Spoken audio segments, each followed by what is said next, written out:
Okay, here we go. All right, so let's call to order the Clark County Veterans Advisory Board this Thursday afternoon, August 12th, 2021 at 2 o'clock.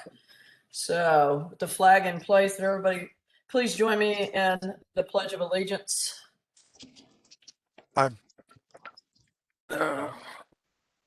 pledge allegiance to the flag of the United States of America and to the republic for which it stands, one nation, under under God, indivisible, with liberty and justice for all. Okay, Bruce. Bruce has asked to do the invocation today. So Bruce, if you'll do the honors, please. Yes, comrades, please join me as I do an invocation and followed by a moment of reflection. Let's pray. Lord, thank you for having us join us in our meeting today. Although we may be a little short-handed, everybody's out and enjoying their time, but we will conduct the business that is brought before us in our Veterans Advisory Board. May you guide us in the best of your ability to uphold the principles of this organization. Amen. Comrades, I'd like to take a moment of reflection.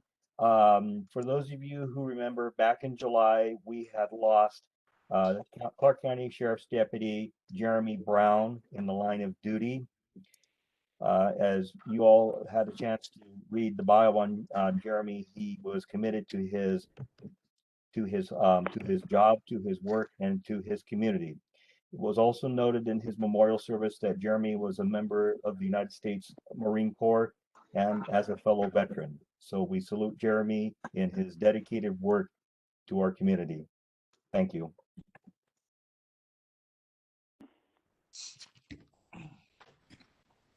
All right. Thank you, Bruce. It's important for us to acknowledge our veterans who are also police officers and sheriff's deputies and a whole host of other first responders. So that was not a good day for our community. So thank you for that reflection and remembrance, Bruce. All right, Bruce, if you'll go ahead with the roll call, and I think we've got a few more signed on, so maybe we have enough. All right, roll call of our VSO organizations. 48 primary, Morris Giesler. Steve Sledgers. Excused. American Legion Post 14, Gene Contour. Kuchar. Hello. Sorry. And you're here. It's like future. Yes. American Legion Post 44, Darren Wirtz. John Rose. American Legion Post 176, Michael Gibson. Here. Michael's here. Les Schreiber. American Veterans Post 6, John Lovejoy. Present. Vanis Pratt. Excused. DAV Chapter 4, Board Secretary Bruce Moss, here. Tom Kozerin. Here. Marine Corps League 826, Steve Sledgers. John Excused. John Stoffel. DFW Post 7824, Shannon Roberts. Excused. Dana Difford. Also excused. VFW Post 7824, Board Vice Chair Michael Hardy. Excused. VFW Post 12028, David Daly. Vietnam Veterans Chapter 512, Greg Whitsett. Here. Nick Herber. He's excused. Members at large. Board Chair Kelly Jones. Here. Jim Jensen. Here. Michael Langsdorf. Kevin Lawson. Excused. Brian McGillis. Tanya Wark. Excused. Clark County Representative Samantha Whitley. Here. And can we please get the names of our visitors that are attending our meeting today? This is Mallory Cuerta. I am the Disabled Veterans Outreach Program Specialist over here at Source Vancouver. All right, thank you, Mallory. Anybody else, please? Yeah, this is go ahead. Sorry, thank you. This is Leslie with Veteran Services at Transition Projects in Portland area. We'll be hosting the Multnomah County Stand Down. All right. Anybody else? I know we got a visitor today.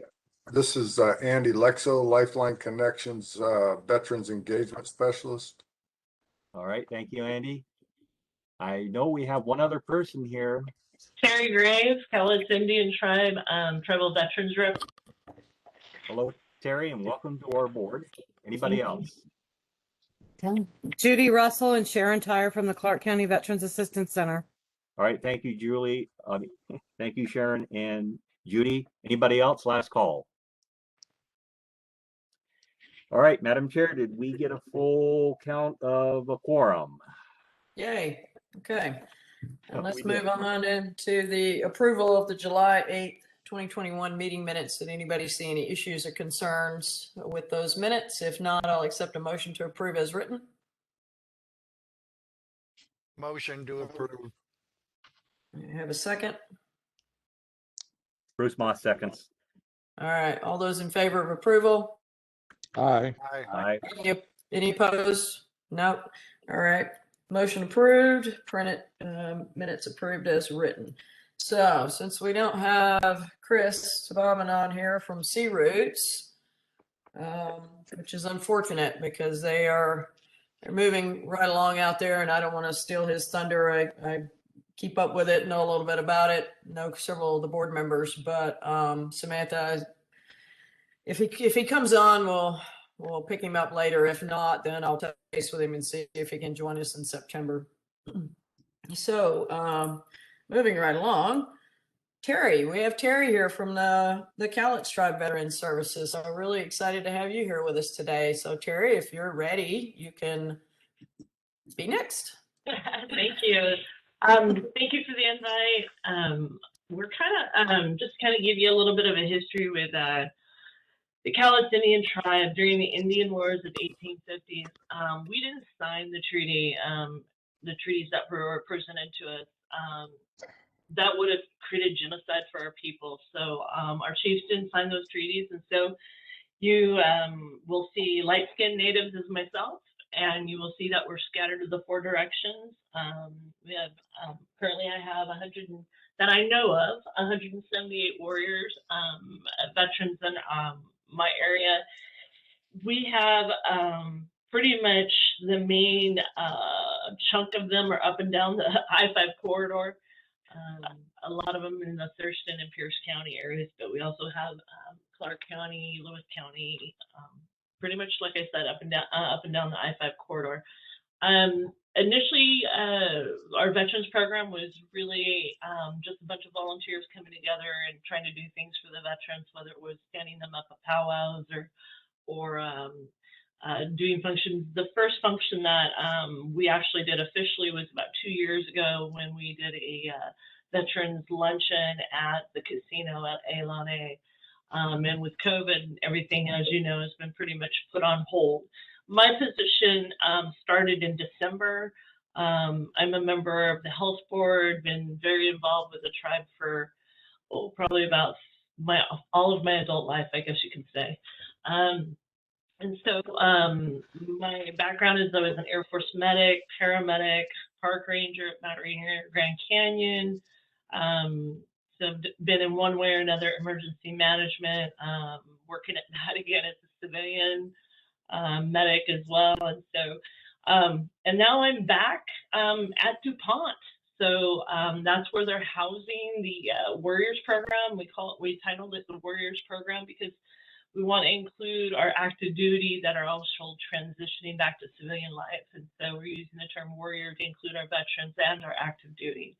And we just purchased the Girl Scout headquarters building in DuPont, Washington. So I'm a mile off of I-5. However, I do travel the I-5 corridor. We just did an elder symposium at the casino this last weekend, where our small contingent of color guard posted colors both days. And so right now, what I have been actively involved in is we had signed an MOU with the Washington Department of Veteran Affairs for them to provide the training for me to become a VSO. And so I finished pretty much all my training, and I am just putting in my paperwork for my PIC card. So I have access to the VA system to be able to file claims on behalf of our veterans. Tribal Council has requested that I focus on our Cowlitz veterans first.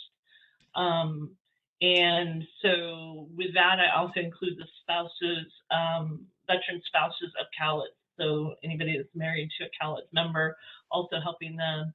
Any survivor benefits, burial, any of the stuff that we offer through that the VA offers. I'm also currently working on my budget for, let's see, my initial budget was $6,500.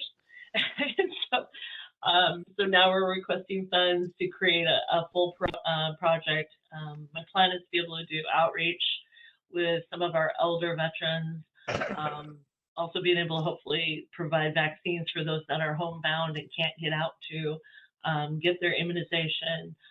We have, working in conjunction with other departments within the tribe, we're also looking at providing our fish distribution to some of those elders, veterans that can't get to our pickup drop-off spots, to provide salmon and garden produce and such. So although I'm being trained as a VSO, I'm kind of like the main point for all things veteran. I am finding that it is trying to explain to the tribal council, sometimes the world of the military to them is sometimes a barrier to things. So right now I'm currently in a closet of an office and I said, no, I need a bigger office, one that I can spread out and have a veteran's family, a veteran, whoever come in, and be able to spread out and have kind of a first sergeant open door policy. But it's hard to have an open door policy when we got COVID to deal with. So, but things that I'm currently working on, we've got a powwow coming up in, I believe, September. We usually stand all our veterans up, not just Native, but also non-Native. That's going to be held in Longview, I believe, at the event center there. And then also looking at working with the Puget Sound Honor Flights to be able to provide, would love to be able to just take all of my Cowlitz veterans and take them to DC to see the Native American Memorial. So right now I'm just kind of networking with other departments. I've been going to the veteran treatment courts, whether it was virtually throughout the state. I was able to watch Spokane. Yesterday I was at Lakewood Municipal Court and looking at these really amazing treatment courts that we have that are really uplifting and loving our veterans, kind of a different world of the courts. So that was really, really powerful and to witness and watch our veterans being loved up like they should be. I'm trying to think, what else do I have going on? Working on a resource. We're also thinking about doing the luncheon again. Been in contact with some other veteran hosts that I've reached out to connect them with Elane for meeting space or their meetings. It was discussed during the Elder Symposium that maybe that's something we look at doing, is hosting a symposium of veteran symposium of some sort at the casino. So that's been talked about, and I am an open book, and I'm a sponge, and I want to learn from those that have been doing this work for a longer time than I have, and anything you have to share. We also have what we call as you guys know, in Clark County with the casino, we also have our statewide funding, I don't know, foundation, I guess it's called a foundation. So I've been asked by the foundation members to find some veteran nonprofit 501c3s or 501c19s, I believe they're called, that would, that had really been doing good work for our veterans. And so I'm always, open to any information you have that you would like to share as far as any nonprofits that you're aware of that will help our veterans. What else did I participate in a lot of what we call Indian Health Services with the VA. I did just, there was a discussion, and I don't know if it's going to go anywhere, but one of the discussions that we had was about co-pays for our veterans. With COVID, they're not charging any co-pays at the VAs, but once COVID's over, they're talking about, you know, going back to charging co-pays, but not for Indian Health. And whether I'm Native or not, I'm still a veteran, and I look at any kind of copay as a barrier to care. We signed our names to give our lives, and I think we shouldn't have to be paying copay whether we're Native or non-Native. So I kind of threw that out there at VHA and said, I don't think none of our veterans should be paying the copay. So that's about that. If you guys have any questions for me, any suggestions, I think. Terry, how many veterans do you service, or are you anticipating to service? Well, let me grab my stats here. So one of my, like I said, we're looking at Cowlitz Veterans first and foremost. Right now in Washington State, I have 117 veterans that I know about. I'm dealing with some veterans that don't want to self-disclose that they are a veteran. One of my veterans was forced to go to the VA when they just wanted to go to our own clinic. Hopefully that problem's been resolved. I've discussed it with the health board, and we were born Cowlitz before we were born a veteran, right? And so they should be able to be seen at the clinics. So I'm trying to get some of our veterans to come out of hiding and share their information with me. Right now I have, Clark has, what I show in Clark County is I have 12, 10 in Cowlitz. Thurston has 23, Pierce 21, Lewis 14. And so really trying to, one of the things that the tribe is looking at doing is we're looking at doing a tribal-wide survey to find out, you know, the needs of our people, the needs of our veterans, who are our veterans, and trying to get that information compiled. So this database that I've come up with is just me scratching and trying to reach out through different kind of social media sites, emails, what I have in our database for the tribe in general. But I feel like there's a whole lot more out there that I'm not aware of. So that's probably true. We see similar issues, especially with female veterans not necessarily wanting to, you know, come out, as we should say, as veterans. Are you hooked in with our Clark County Vet Court and Beth Robinson? Yes, I believe, I think she's on my schedule for, I'm not trying to remember which one do I have next, but we did, we have, actually, I met with the judge. He came to tribal council and presented us with a plaque. I have that plaque in my office. But I'm trying to think when I had her booked, because I'm trying to go to all the, Monday the 23rd, Clark County Veterans Court. Yeah, 10 a.m. So.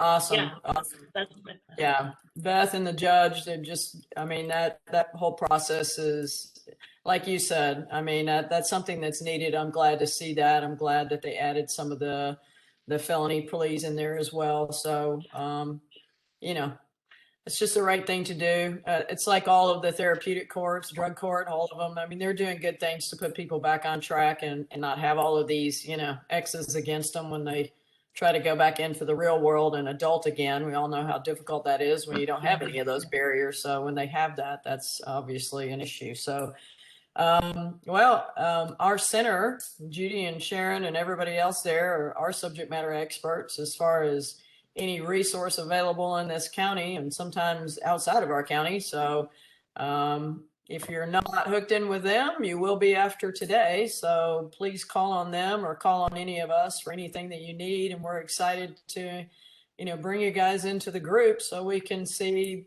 you know, maybe how we can help, because whether they're, you know, Native, whatever, I mean, we're all veterans. So that's what it is at the end of the day. If we can help a veteran, then that's what we're going to do. So, excited that you're here and that you guys have this going on. That's really awesome. So I appreciate that. I'm really excited. And, you know, I've already made a couple dates where I'm trying to the veteran centers that are actively open and functioning. Like Pierce County's got one of the largest veteran populations in the state, and so working with them to job shadow them for a day or two just to see what they're providing, what services they have. I don't believe in reinventing the wheel. I like to learn from other people's knowledge and experience, and so working with Larry and Robert there in Pierce County, and I'd like to be able to do the same down in Clark County to know what resources. I feel like my catchment area is just one county, but I have veterans. Let's see, I've got veterans all over. I've got, main ones I have in Washington, Oregon, California, but we're talking, I've got people in West Virginia, New York, New Mexico, Tennessee, and trying to figure out what services are available for them as well.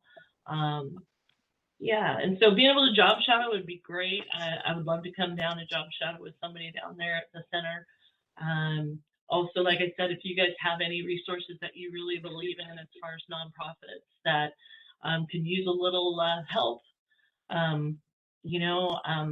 always, there's bittersweet things to casinos, and you guys know that in Clark County, but I really feel like being good partners and good neighbors and helping each other out. So, yeah, and then the other thing, I want to share a story with you. I was on the powwow committee years ago, and one of the things that we do at a powwow is we call our veterans to the floor, and we honor them whether they're native or non-native. We call them down to the floor and we honor them. And so this is one of the times we were at the powwow when we were holding them at the Toledo High School, and we called them out, and this one man, he wasn't going to come down, but his wife kept pointing like, he's a veteran.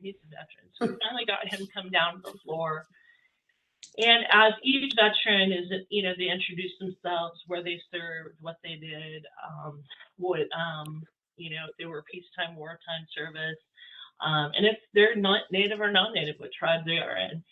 And as we go through, we usually will give them a little something, but all the veterans will walk back through the circle and shake each other's hand. And we will say, welcome home, brother, welcome home, sister, And I would tell you that this one Vietnam veteran who came to the floor, and this is, like I said, probably about 10 years ago, he came to the floor with tears in his eyes. He's non-native. He lived in Toledo. And he said, this is the first time since Vietnam that I've ever been welcome home. And that's the power of living up each other, native or non-native. And I always do that. This day, when I'm on the floor, I'll call all natives down, even if they're trying to hide from us,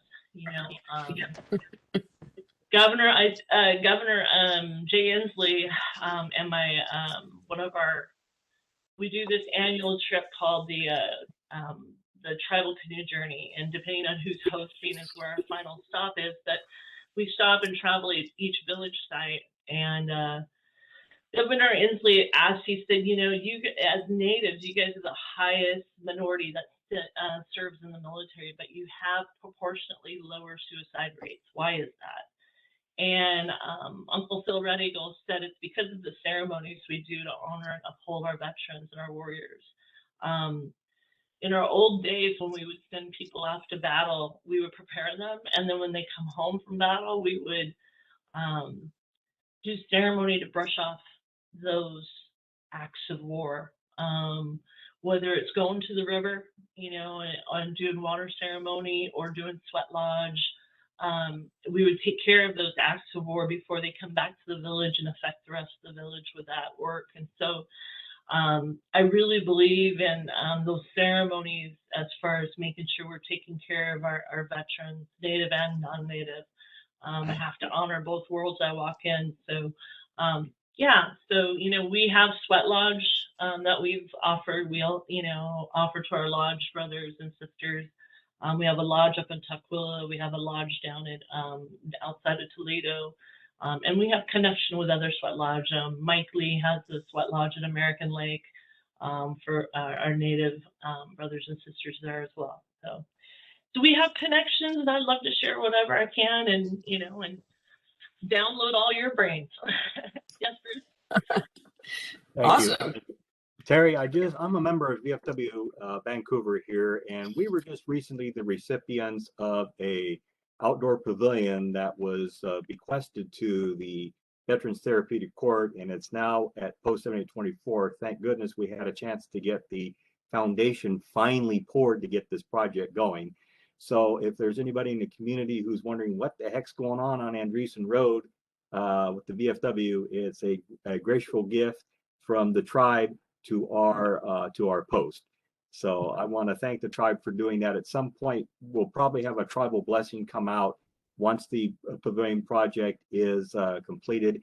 And I would also like to say I'm looking forward to the tribe inviting veterans coming into ALNA, not to brag, I'm currently visiting every so often, but it's nice to be able to come in and realize that we're having veterans come in and take part of whatever the tribe is doing when an invitation has been invited. So I'm really looking forward to that as we move forward in our community.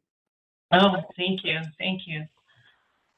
Yeah, I have to share with you guys this, being a Army brat and the Air Force, and all this background is that it was interesting how many people don't know about the missing men, the seat placement. And so I had that this weekend at the Elder Symposium, and so many people were just like in tears reading, the description of what everything was at the table and why there's a lemon slice and salt and all that.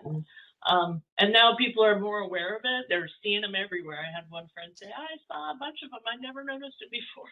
So our Starbucks here in DuPont has one. So, it felt good because I think even some of my veterans weren't aware of it. I think if you're AMVET or American Legion or VFW are even aware of it, it seems to be. So I'm hoping ALNA has that they start doing that table all the time. Hey, Terry, would you mind if I added you to our Veterans Advisory Board mailing list? So then you'll get a couple emails a month. You'll kind of see what we're up to. And then you can send me any information that you want to get out to all of our posts. And I would like to share information about the powwow. Absolutely, Sam. That would be wonderful. I would love to be a part of that. All right, you're in. Thank you. Thank you, guys. Anybody have any other questions for Terry or? I do. Okay. This is Andy Lexo with Lifeline Engagement Specialist. Hey, what's your contact information? So I can type it in the chat so you guys could all have it. Email's pretty simple. T Graves, great mouthful last name. I got to tell you that, right? To cowlitz.org. And I think I can give you my cell phone number for work because that's not the only one I have memorized. So, yeah. Great. Thank you. You're welcome. Okay. Any other questions? Thank you, Sharon. I got your message. Thank you. Sam, I've got Chris trying to call in. He's asking for a meeting number. You have that handy so I don't have to try to dig through my email. I can look it up real quick. Sure.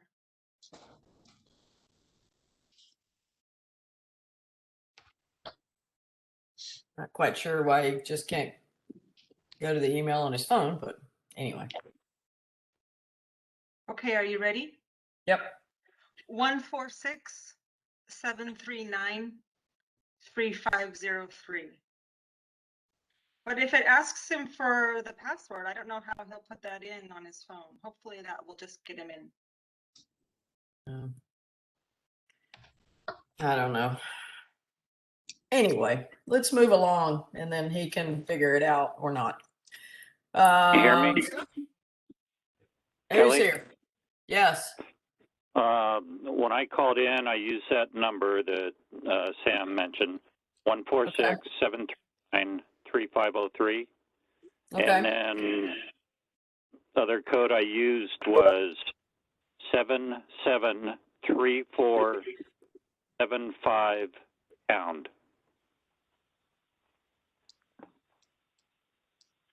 Okay. This is Chris with Sea Roots. I'm in now. Oh, all right. Here he is. All right. Switching gears. Good afternoon. Sam, can you bring up the Sea Roots thing again? We'll go back.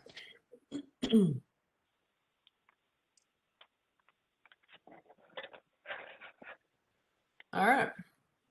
Are you ready, Chris? I am always ready. All right. Take it away. All right. Well, hey, good afternoon, everyone. I apologize for the tardiness on my side and appreciate the flexibility in yours. So if anybody in the call right now isn't familiar with what Sea Roots is, Community Roots Collaborative is what Sea Roots stands for, is a group started out of an idea that we could create affordable housing for people experiencing homelessness and do so with age-in-place solutions. We worked our way through the problem set and identified, kind of this group or phase 1, phase 2, phase 3 housing. Phase 1 is shelter, 24 hours, 72 hours, but you're back on the street. Phase 2 is you're into a program that's managing some type of demon, whatever that is, substance abuse, mental health, things of that nature. But there is a time limit, 6 months, 2 years, something like that. But eventually the expectation is that you can stabilize yourself, you regain management and mitigate those effects of those demons and transition back to community. Well, we think that phase 3, or that what we have identified as phase 3, is the gap that exists and it creates these high rates of recidivism. And so what we've created is a tiny home solution that has a community of people that are all able to look at one another as peers of sorts that have overcome demons and are either enrolled in or have completed some type of case management. It'll be a dry community going off of Fruit Valley Road. We have 21 tiny homes being installed, and the existing property has one house with 4 units. The role right now, we have 6 slots reserved for veterans. Those veteran slots can come from a whole mix of different backgrounds, but the 3 partners that we have right now with MOUs with is CMAR, Clean Street, and PIC. And so those 3 organizations recommend people to us that they think are in a mature enough state and a stable enough state that they'd be good community members, where they can take care of their property, they can take care of their neighbors, and they can take care of themselves. Like those 3 things are really what we're working towards. We've been building now since February. Unfortunately, it's taken longer than we hoped, but we are moving people in, and by the end of this month, we'll have our first group of folks moving into 6 units. And then we would have the other 21 occupied, phasing out between September and beginning of October. So the overall state of things is positive. We are moving forward. We're excited about getting started. And we've already identified a property off of St. John's that's going to be our quote unquote phase 2 effort. So the funding for this has come through the city, the state, some donors, but principally through the city and the state, and a bank as well. Craft 3, Impact Capital, Riverview have all played a part. We've got great partners. Honestly, I can't say that enough. Sarkinen on the horizontal work has been leading the charge and has been ahead of schedule all along the way. The only thing holding them up is basically the speed at which we can pay them. The game group has been operating as the project lead, program leads for the work that needs to be done, coordinating subs that are coming in. PLS Engineering did the civil engineering work, and then Wolf Industries out of Battleground are building the tiny homes that are going on site. There's a whole host of other folks. Premier Solar's putting solar. Mr. Electric is working on their Clean Construction, who's actually a graduate of Clean Street as well.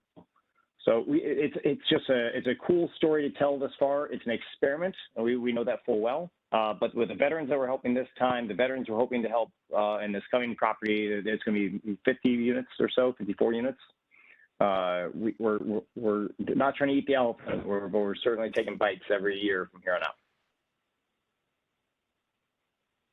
That's really all I have. That's the rundown. I think I can answer questions, but I think that the ask, if you will, there's always an ask, is we're always in the mood for donations.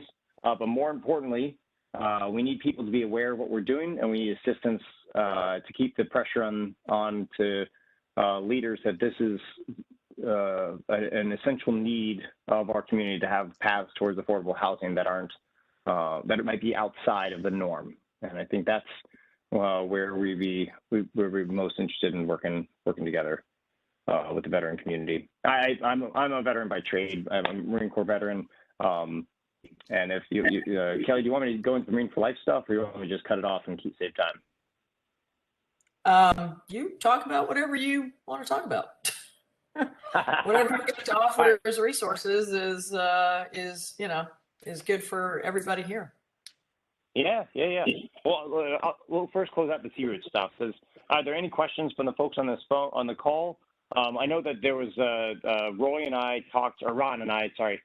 talked about the effort he has with his property, and that's ongoing. And we're still very interested in getting that coordination done. I think the full disclosure on the properties that we've had a hard time getting the dollars and cents to make it sustainable. That's for our goal is a 50-year sustainability project, and so that's where we haven't found that yet, but we want to find a way. I think that's from the inside of our veteran community. But that was specifically for veterans that we're still rooting for and hoping to support in some future state. Chris? Yes, ma'am. This is Judy from the Clark County Veterans Assistance Center. You named a couple of people that are referring veterans to you. Who were those people again? CMAR, Clean Street, and PIC, People in Careers. And we would certainly like to be on that list. I mean, we probably see as many homeless veterans as anybody in this county. Yeah, no, I am all for that. So this is the criteria, right, for us to form partnerships, MOUs. Those MOUs aren't from us to deliver anything to you necessarily. It's a commitment that you state to us and to the folks that come from your organization or your service delivery, that when they arrive at our door, that they are mature enough, confident enough, and in a case management profile that will ensure that they are successful with their peers. The peers that they're now in a community of. So if you guys are situated for that, where you have that sustained relationship with them, and you can provide that wraparound service and support, like I am 100%. We can knock out an MOU before the end of August, as far as I'm concerned. Let's talk some more about that. Can you give us your contact number?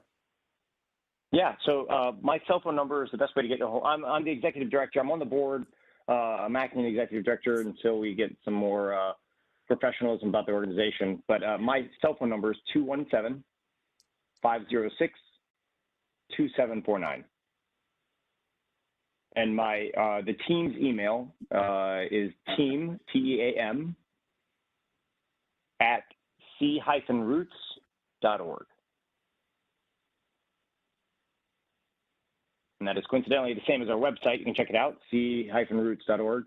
And, you'll see kind of what we're doing, what we're working towards, updates, Facebook. Find us on Facebook. Find us on, I think that's it right now. No Twitter or LinkedIn or things like that. But yes, please, reach out to me and let's definitely talk and see what we can do. I'm available next week. I'm pretty flexible. I'm working at my computer all next week. Thank you so much. I appreciate that. Yes, ma'am. Thank you. Hey, Chris, this is Kelly. So I guess, and thank you, Judy, for jumping right on that, because that was going to be my thing is, are you just going to sign MOUs with whoever? I mean, I'm hearing in the recovery community that other people are claiming that they have control of these houses and they're putting 15 veterans in, or they're putting all of their recovery people in, and so on and so forth. And so I would like some definition about like how the priority of putting people in these homes is going to work. Yeah, that was a great question. So right now we've allocated based off of our partners. We have 21 slots. And we've allocated based off of those. So there's the current allocation, if you will, is that Clean Street was first to adopt. So they first come, kind of first serve. We have 9 slots identified for Clean Street.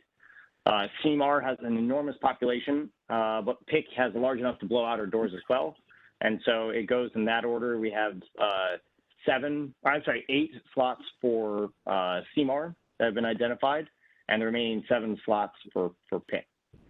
So that allocation is what we're working with, and that's what we're advertising. But as we just learned, like we're not shutting down additional partners. I think what we're going to have, we're trying to temper expectations in that. Nobody tells us they're moving folks in. We still get final approval, but they tell us who they want to move in. So when we have a space, we're going to go out to those allocations based off of those ratios approximately, and Clean Street, CMAR, PIC, and say, hey, we have 2 more spots for Clean Street, we have 1 more spot for CMAR, we have 1 more spot for PIC. Tell us who you want, tell us who's ready to get make the transition, and then we'll work with that person, get them signed up into the fee agreement, and get them as part of the community. But the allocation is still flexible though, because if Clean Street understands that they don't want to be putting people in here that aren't mature enough, that could be transitioning prematurely, same with CMAR and same with PIC. So if we're trying to be very frank about the people that are being referred from those organizations, and if they don't have anybody, then that's where we need to find additional partners. That if we have, out of going through that trickle down, 1 or 2 spots still open, I can work into another organization. The goal is that by the end of 2022, we have an additional 50 plus units available, and so the relationships, if they don't have an opening now, right? You know, the MOU isn't in place in time, and those 3 organizations, as mentioned, have already filled us up. Then we wait until 2022. But I anticipate that there will be times where gaps will take place, and maturity of the folks in the portfolio of case management for those 3 organizations won't satisfy every space that we need. So does that answer your question?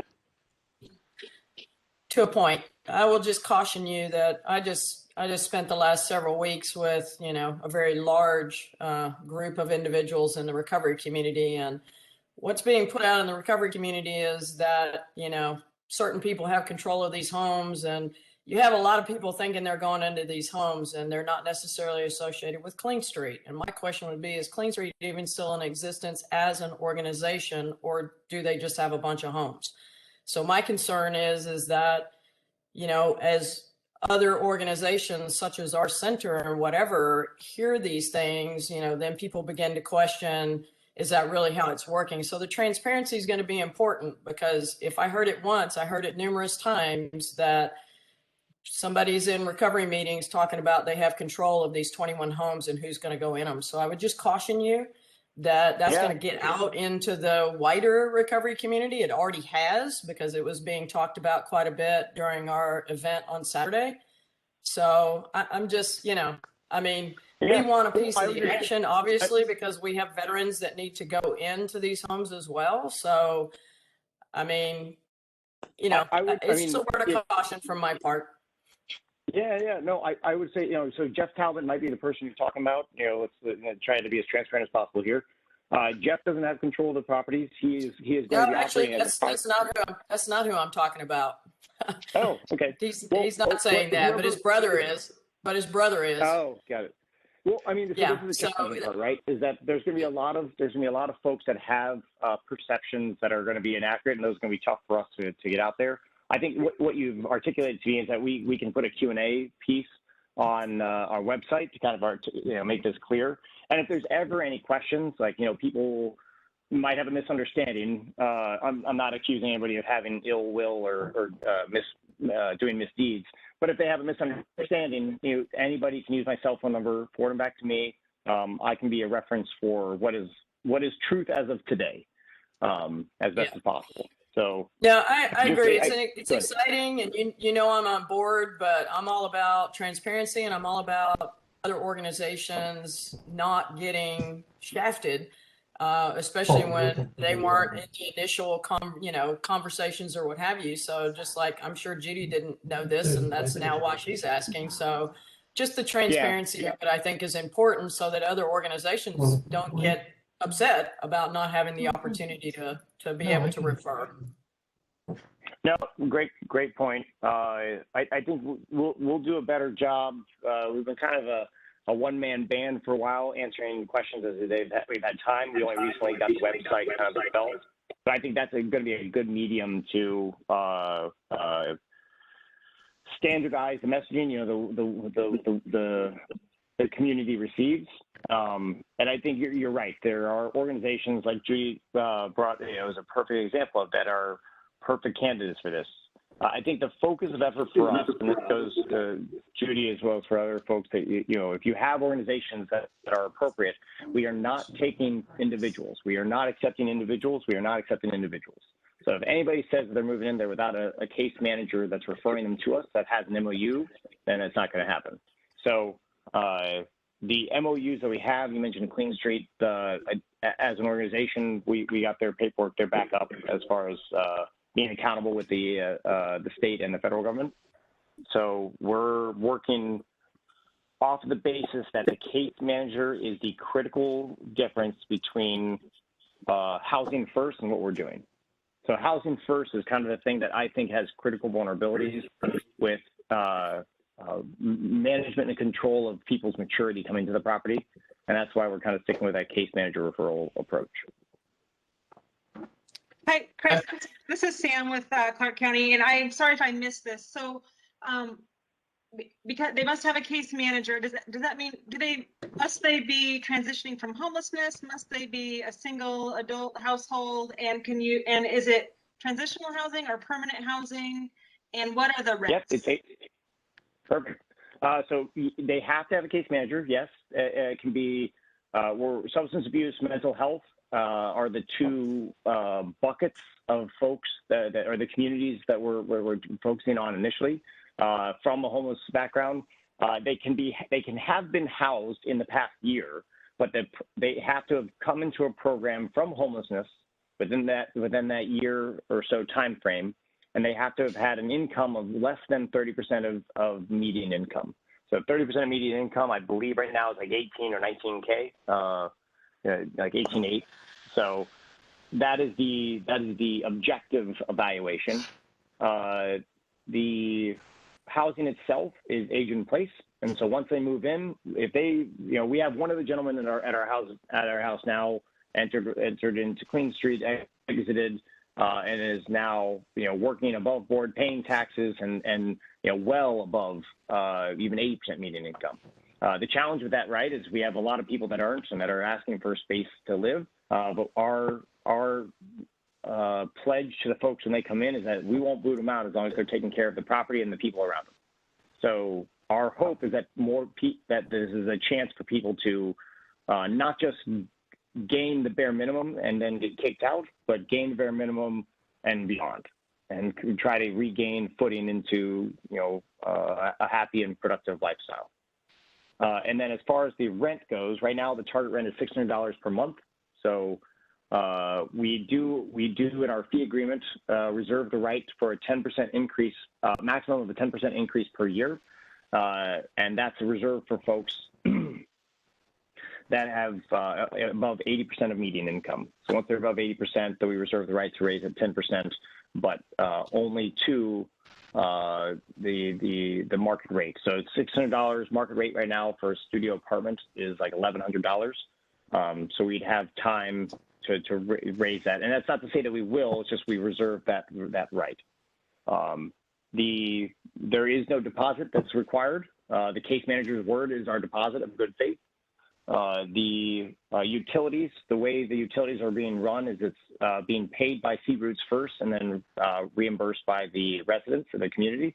And so the electricity is shared, the water is shared, the sewers shared, the trash is shared, and then those are collected in.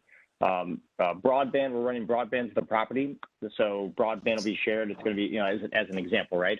Broadband is going to be about $75 per month for the entire thing, but because we're running our own strand of fiber from I-5 all the way out there, we control the entire fiber strand, and we can divide that $75 up amongst our community. So connectivity, as an example, will be something that's a shared resource. Same with electricity. But we have solar panels being installed on all the units that are supposed to be able to produce up to 106% of demand estimated for these units. And so our hope is that by the end of the year, we get a bigger check back from Clark PUD than we paid in throughout the year. So it should, and all of the appliances are electric. There's no gas run to any of the units. The only thing that'll be those variable costs will be, the heating and electricity per month and then paid out at the end of the year. So we're anticipating a net of about $50 per month. So the total cost of living at the premise with food, clothing, shelter, and fuel is going to be $650 per month. The long-winded sounds answer awesome. to simpler questions. Yeah, thank you. Thank you. No, you're welcome. Does anybody else have any questions for Chris? Yes, I do. This is Sharon from the Clark County Veterans Assistance Center. Do you have an idea of what the deposit is? Is that going to be based on if they're on a voucher, or how is that going to work? No deposit. The case manager's word that they have a plan for how they're going to pay the next month is our deposit.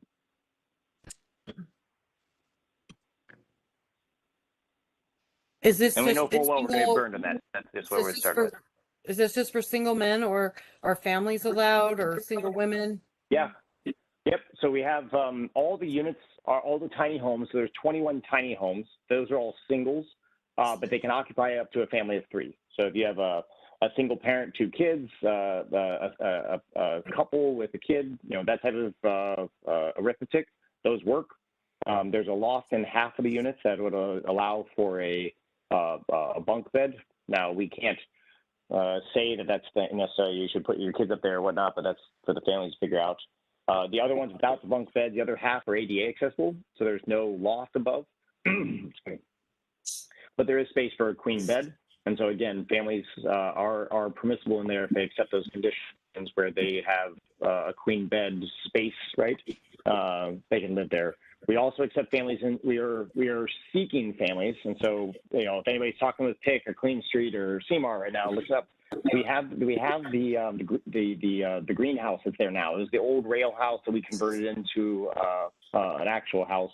We've got 3 residents in there now. We've given them notification that they're going to be transitioning out of that house and into the tiny home when those are available. But that house is 3 full-size bedrooms, kitchen, bath, living room, everything like that. And the goal is that we're treating that as 3 units. So it's either 3 people from the organizations or programs live there jointly, like they're doing now, or a family comes in and then pays those 3 units. So it's 3 times 6 would be the $1,800 plus the utility share. So those are our 2 options.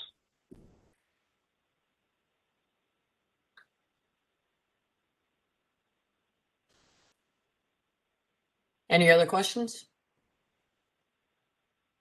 All right, Chris, did you want to talk about the Marine for Life program for a second? Yeah. This is like my meeting. I apologize. Marine for Life. So taking off the Sea Roots hat, putting on the Marine for Life hat. I'm the Marine for Life representative for Southwest Washington and all of Oregon. All that means is that I will help any veteran that comes to me asking for questions and provide them resources as best I can. My rank, right, as major in the reserves allows me to abuse that when it's for a good purpose. And I think the biggest strength that we have, other than tying into resources for transitioning Marines or veterans, is that I can go into an employer and say, hey, I'm Major Bobbin with Marine for Life. I've got a veteran that has these qualities that needs a job. You need good employees. I've got that for you. Let's talk. Let's find a way to get this person through the algorithm application process and get a face-to-face or on the phone. And I've been really pleased with how our community has responded to that. I've had, since October of last year, I've had about 17 veterans come through. I have all 17 employed. Some are, seeking other employment, right? But everybody has gotten employment that they've accepted and are making a living. So if you guys know anybody, especially Marines, right, and Marine for Life, but I'll never say no to my soldier, sailors, or airmen peers.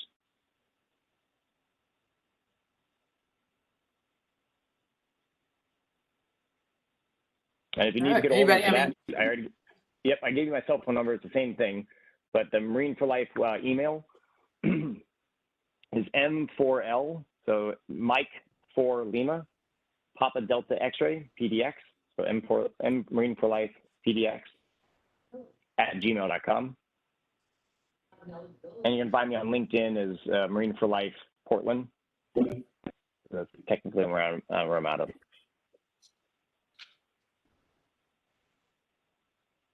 Okay.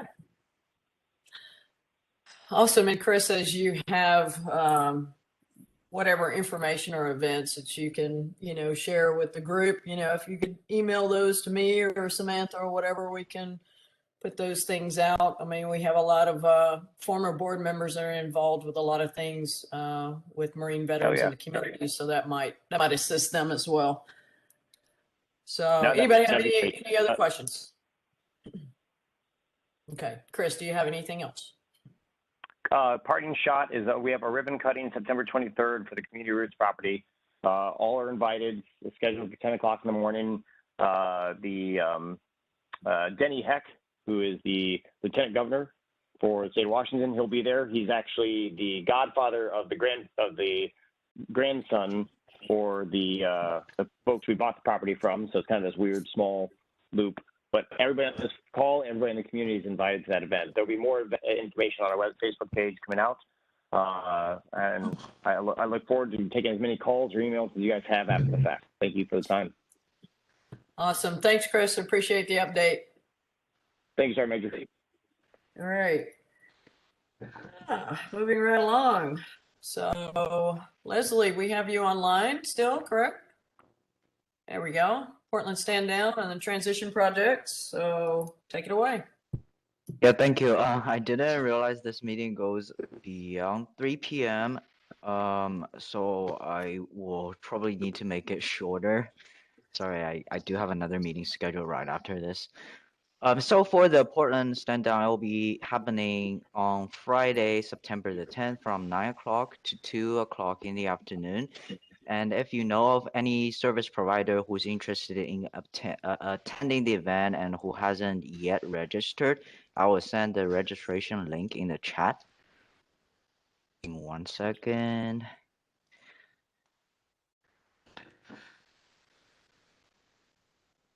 So at the event, for those of you who had attended in the past, and also for those of you who will be the first time attending, so basically we'll be providing services ranging from housing to healthcare. We'll have around 50 employers on site. So if you know of veterans who are looking for employment opportunities, please definitely encourage everyone to attend.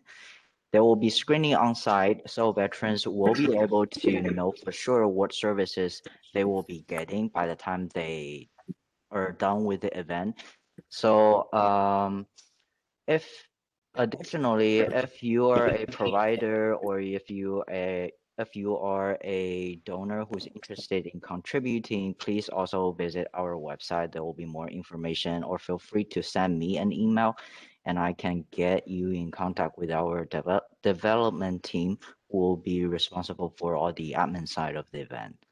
And we will be practicing COVID precaution. So if you are concerned, definitely send me an email. We will be restricting the number of attendants to the event. So please email me if you have questions or concerns. Okay, thank you, Leslie. I'm glad that stand downs are going to happen, hopefully. Yeah. Anybody have any questions for Leslie? If not, I'm sorry we kept you, but yes, sometimes we're known to go over 3 because veteran business is never done. So, Leslie, you can sign off and go on to your next meeting, and hopefully a lot of us will see you on September 10th. Of course. Thank you very much. Thank you, Leslie. Appreciate it. All right. Moving along, committee reports. Mike, any appeals to discuss or?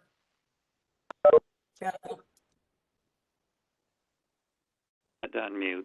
No appeals last month. Okay. And no policies and procedures that I'm aware of. So moving right along, Samantha, contractor and fund reports. Yeah, there was no meeting or information for policies and procedures, but last month the question was asked about helping out Gold Star families. So I just put in the very beginning of the state law that is governing the Veterans Assistance Fund, says that it is for the relief of indigent veterans, their families, and the families of deceased indigent veterans. So that would definitely include Gold Star families and veteran families. So just a little point of clarification that I wanted to follow up on. And then this was in your minutes, the Swatch contract update. That contract has been executed. Last month, the advisory board recommended a 6-month contract for $30,000 as a pilot project for the Health Navigators program. And as I was developing the contract and getting it ready to be executed and working with Swatch, they said a lot of their participants can take up to 6 months to achieve their outcomes. And so as I was talking to them, I realized that a 6-month contract didn't make a lot of sense. And I thought that this board would be okay because the funding is limited to the amount that you recommended. The funding stayed the same at $30,000, but I did make it a 12-month contract. And I checked in with the chair on that because I do not like to go against the advisory board's recommendations. But in this instance, we wanted to get that contract underway, and it just made sense that it would need to be 12 months. So in June, the Veterans Assistance Center, they served 24 veterans with the funds. Services totaled $25,041. They had one denial that they had to make. There were 6 veterans exiting homelessness. That's year to date. So they've expended $2,935 to get those 6 veterans into housing throughout the year. They served 43 men, 4 women veterans. They had 126 visits to the center, provided 148 meals, and fielded 946 phone calls. And that is just for the center. The 946 phone calls does not include veterans calling about the fund or veterans calling about the VSO claims assistance. They logged 448 volunteer hours, which is a value of $11,073. And so they are staying busy. This doesn't include all of the work that they are doing around the rental assistance program, which I'm sure Judy will update you all on in a minute. The dental program saw 3 veterans. They assisted them with exams, x-rays, extractions, and tooth restoration. The value of services that they provided was $2,053. They billed us for their costs of $703. Because the dentists are volunteers. And then the VSO submitted their second quarter report. They did, in the last 3 months, they had 430 claims filed. 83% of those were approved, which resulted in $217,101 in VA payments to our veterans. The fund balance at the end of June, we collected $6,242. We expended $36,436, and our balance in our fund is $948,951. Anybody has any questions? And that's my report. Okay. Wow. 948,000. Nice. Did I All ask? right. Okay, never mind. That's all right. Somebody have something? No? Okay. Well, moving along. I was gonna ask, I'm sorry, did you guys hire somebody? I know they talked about hiring an outreach person. Was that done through the CCVAC? Yes, it was, and they are in the process of trying to set up appointments and meetings and getting stuff together so she can contact everyone that needs to be contacted. Awesome. All right, thanks. All right, Judy and Sharon, you're up. Good afternoon, everybody. All right. So the first thing I'm going to talk to you about today is the TRAP program, the federal and state housing program. We received $700,000 from them. And as of today, we have $17,600 left. So we have spent almost that entire $700,000 housing and paying back rent, not housing, but paying back rent so that our veterans don't get kicked out. And also some future rent as well. So that has been wonderful. It's kept us all really busy. We are wrapping that up, and we should be finished with that by the end of this month. The assistance fund has gotten busy all of a sudden. Our billing last month was 3 times what it was the month before. That's a good thing. We're seeing more and more veterans at the fund, and we're, I think you'll see in next month's report that our phone calls are up, our visits are up. We're passing out meals, and this week we've already gone through like 4 cases of water in the first 3 days because it's so hot and all the veterans out there on the street need water. We have, as Sharon told you, we have hired a person for the outside veteran, help me, outreach. Thank you. Couldn't remember what it was called. And we are still looking for another CSO for the fund. Rena will be retiring at the end of this month, and that will leave us with Mark and Pat. So we have been advertising. We've had a couple of people that said they were going to send us their resume or that were going to come in for an interview. And then when it's time for them to do that, we don't hear from them. So hopefully that will change. We are still looking. If you know of any veterans that need work, let us know. So the rest of our report today is going to concern the stand down and some other things that Sharon's going to talk to you about. Do you have any questions for what I've told you? Right. So Sharon. All right. Well, I'm going to convey my good afternoons as well. I wanted to start out with the Swatch program. I'm excited to say that we've had the training and we've already referred 2 veterans to the program. So that's really exciting. I've been in touch with Ren Autry quite a bit, and she's a great trainer. So I think it's going to be a fairly seamless transition to be able to refer veterans to their program. So we're excited for that. Yesterday, Mark and I went and picked up school supplies. So we now have school supplies to give out to veterans with children. So if anybody knows of anyone that needs school supplies, please send them our way. We picked up a full carload, so we've got more than enough. Thanks to the Reserve Center for that. And also an update, our auction is going to be the 1st of September through the 14th. It's an online auction. A link to the auction will be sent to everyone on the VAB board, and whoever's bought anything from us in the past will get a link in their email. Now to talk about the stand down. So stand down is on October 1st and 2nd at River City Church, as the slide says. Been working really hard at getting everything put into place. All of the little things have been taken care of. We've spent a little over $22,000 getting this together. As far as the Department of Labor grant goes, Judy's had to work on that off and on because they've been changing the forms. Department of Labor, go figure. But for the Department of Labor grant, we have to meet a requirement of raising $2,000. We have raised $1,100. So if any of your VSO organizations would like to donate this year, we would appreciate it. We're $900 away from making that goal.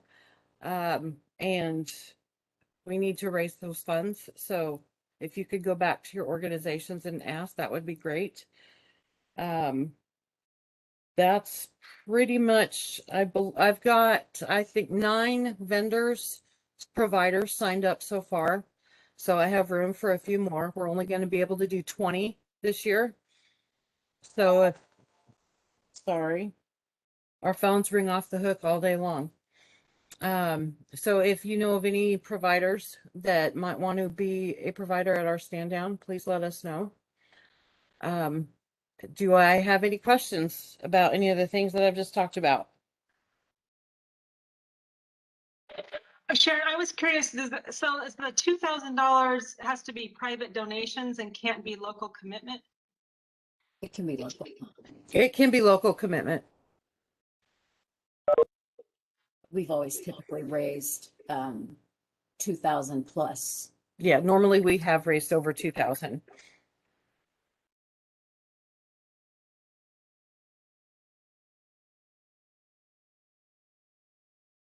Anything else?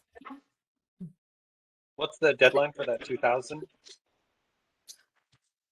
I think she said August 23rd. As long as we have it by the time the grant is awarded, we did put in the grant with the local commitment from the county. But we typically raise local funds of $2,000 on top of that. So we don't have any deadline per se, but we're hoping to get the grant by August 23rd so we can spend those funds on buying the supplies.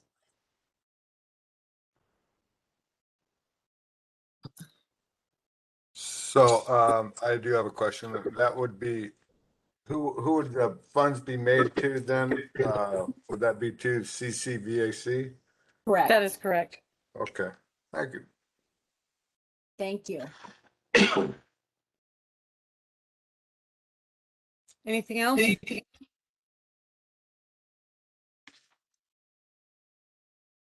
Guess not.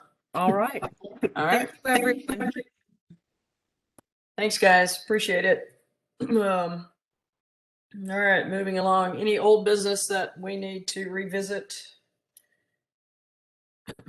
New business? How about open forum? Anybody got anything they want to share or talk about? We did have Shannon is not able to be here, but she did send something about Northwest Battle Buddies, which I'm sure a lot of you are familiar with. They provide service animals to our veterans, and she had a question about, helping cover some costs. And to my knowledge, there is no cost to the veteran, but in that respect, she was wondering if the fund can make a donation, and the answer to that would be no. Because unless the veteran had some direct costs and was eligible for the fund, then I don't believe, we make charitable donations as such, because that's not the purpose of the fund. So unless I am incorrect in assuming that the veteran is not paying anything, then I'm sure that would be a moot point. So if anybody knows anything different about Northwest Battle Buddies, then they can chime in. Okay, Madam Chair, I have something for the open forum. Coming up on September 24th, 25th, and 26th, the last weekend of September, and I'll probably update this as it gets closer. The Traveling Wall will be coming to the Mount Solo Cemetery in Longview during that weekend, and that'll be sponsored through the Legion Post in Longview that's accepting donations. So we're encouraging everybody, if you have the time to get up to Longview during that weekend, please visit the Memorial Wall. It is quite a thing when these traveling walls do come through our communities in Southwest Washington. Thank you, Bruce. Anything else from anybody? I just had one statewide update. So I am a co-chair on the Association of County Human Services Veterans Committee, which is made up of all the counties in the state. And this year we are putting forward a legislative priority to increase resources to support additional veteran service officers under RCW 4360, which is actually, it won't impact Clark County. This is actually for rural counties with less than 100,000 population, but it's a huge need around the state, and that's what our committee recommended. And our policy advisor said that the state legislative budget is looking pretty rosy. Rosie this year. And so she thinks there's a good chance that they'll be able to add funding for service officers in rural counties. Well, that's awesome. That would help out significantly. All right. Thanks, Sam. Anybody else? If not, it's like 3:19, so I'll take a motion to adjourn. So be it. Second. Seconded by Bruce Moss. Okay. All those in favor? Aye. Aye. Are there any opposed? And Michael doesn't count this time because he's on a rock in Utah somewhere, so I can't help him out. Let's hope he's having fun with his family on vacation. So thanks again, everybody, for running a little late today. We had a lot of good information, so let's stay the course and see if we can continue to do good work for our veterans. And as these stand downs come up, if people can support that, if people can support the center and helping them meet their goals, then let's do that, because that's what we're here for. All right, without further ado, everybody enjoy this hot weather. Stay cool. Thank you. All right. Thanks. Bye.